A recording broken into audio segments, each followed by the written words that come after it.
ശിവപ്രിയ ജ്യോതിഷ പ്രോഗ്രാമിലേക്ക് എല്ലാവർക്കും സ്വാഗതം. ഞാനിന്ന് പറയുന്ന ജ്യോതിഷ സംബന്ധമായ വിഷയം അന്നപൂർണേശ്വരി ദേവിയുടെ ചിത്രം വെച്ചാലുള്ള ഗുണം.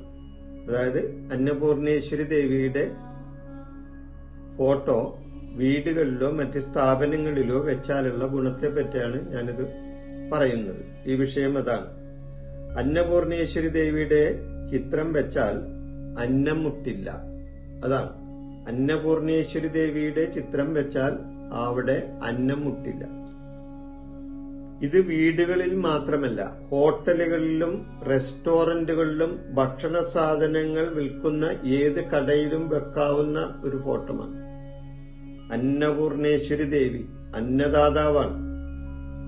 അപ്പൊ തീർച്ചയായിട്ടും ഈ ദേവിയുടെ ഫോട്ടോ, അന്നപൂർണേശ്വരി ദേവിയുടെ ഫോട്ടോ വെച്ചാൽ അത് വളരെ നല്ല കാര്യമാണത് എന്ന് വിചാരിച്ച് ഹോട്ടലിലും ഭക്ഷണ സാധനങ്ങൾ വിൽക്കുന്ന കടകളിൽ എന്ന് പറഞ്ഞപ്പോ ഇത് ഇറച്ചിക്കടയിലും മാംസങ്ങൾ വിൽക്കുന്ന കടയിലും അല്ലെങ്കിൽ കള്ള് ഷാപ്പിലൊക്കെ കൊണ്ടുവന്ന് വെച്ചാൽ ശരിയാവില്ല. അത് നെഗറ്റീവ് എനർജി തന്നെ കിട്ടുള്ളൂ. അപ്പൊ അത് ദേവിയെ ആക്ഷേപിക്കുന്നതില്ലോ. അങ്ങനെയൊന്നും അവിടെയുള്ള സ്ഥലങ്ങളിലൊന്നും വെക്കാതെ വീടുകളിലും ഹോട്ടലുകളിലും ഭക്ഷണ സാധനങ്ങൾ വിൽക്കുന്ന കടകളിലുമൊക്കെ അന്നപൂർണേശ്വരി ദേവിയുടെ ചിത്രം വെച്ചാൽ അവിടെ വളരെ നല്ലതായിരിക്കും. അതുമാത്രമല്ല, ഈ ഫോട്ടോ വെക്കുന്നുണ്ടെങ്കിൽ നല്ല ശുചിത്വം പൂർണ്ണമായിട്ട് തന്നെ വെക്കണം. അത് നല്ല ശുചിത്വത്തോടുകൂടി ആ ഫോട്ടോ വെച്ച് ചന്ദനത്തിരി കത്തിക്കുകയോ അതേപോലെ മറ്റ് കാര്യങ്ങൾ ചെയ്യുകയാണെങ്കിൽ വളരെ ശുചിത്വ പൂർണ്ണമായിട്ട് വേണം അത് ചെയ്യാനായിട്ട്.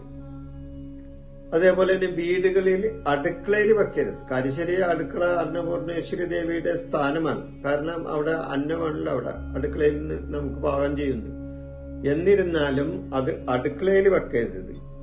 വീടുകളിൽ തന്നെ നല്ല പൂജാമുറി ഉണ്ടെങ്കിൽ പൂജാമുറിയിൽ വെക്കാം. അല്ലെങ്കിൽ പൂജാമുറി ഇല്ലാത്തവർക്ക് അതേപോലെയുള്ള നല്ല ശുചിത്വമുള്ള ഏതെങ്കിലും ഭാഗത്ത് വെക്കാം. അവിടെ അശുദ്ധി ഇല്ലാത്ത ഏത് ഭാഗത്ത് വേണമെങ്കിലും വെച്ച് ആരാധിക്കാവുന്നതാണ്.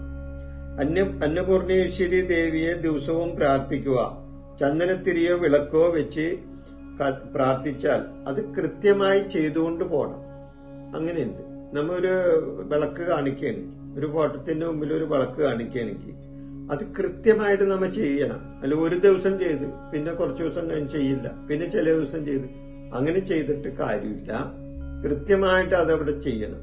അന്നപൂർണേശ്വരി ദേവിയുടെ അല്ല, ഏത് ദേവന്റെയോ ദേവിയുടെയോ ചിത്രം വെച്ച് നമ്മൾ ആരാധിച്ചാൽ അവിടെ തിരിയോ വിളക്കോ തിരി കത്തിക്കുകയോ വിളക്ക് തെളിയിക്കുകയോ ഒക്കെ ചെയ്യുന്നുണ്ടെങ്കിൽ അത് കൃത്യമായിട്ട് അത് പരിപാലിച്ചു പോകണം.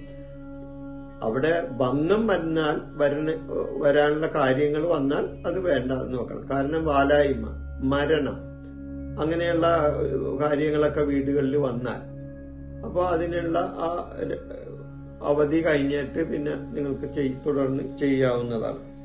അപ്പൊ ഇവിടെ ഈ അന്നപൂർണേശ്വരി ദേവിയുടെ ചിത്രം വെച്ചാൽ നമ്മൾക്ക് അന്നം മുട്ടാതെ നമ്മൾക്ക് കുടുംബത്തിലെ കാര്യങ്ങൾ ഭംഗിയായി നടന്നു പോകും. ദേവിയെ കൃപാകടാക്ഷം കിട്ടിയാൽ ആ വീട് രക്ഷപ്പെടും. ദേവിയുടെ കൃപാകടാക്ഷം കിട്ടിയാൽ ദേവി കുടികൊള്ളുന്ന ആ വീട് രക്ഷപ്പെടും. വീട്ടിലും കടകളിലും ഐശ്വര്യം വരും ഈ ദേവിയുടെ ഫോട്ടോ വെച്ച് ആരാധിച്ചാൽ. കച്ചവടത്തിന് മേൽമേൽ വർദ്ധിക്കും. ഹോട്ടലുകാരൊക്കെ വളരെയധികം ഹോട്ടലുകാർക്ക് റെസ്റ്റോറന്റുകാർക്കൊക്കെ വളരെയധികം ഗുണം കിട്ടുന്നൊരു കാര്യമാണ് ഈ അന്നപൂർണേശ്വരി ദേവിയുടെ ചിത്രം വെച്ചാൽ.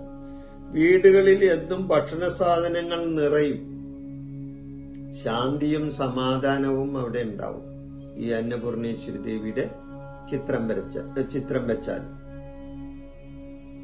ഈ വിഷയം ഞാനിവിടെ അവസാനിപ്പിക്കുന്നു. നിങ്ങൾക്ക് നന്ദി, നമസ്കാരം.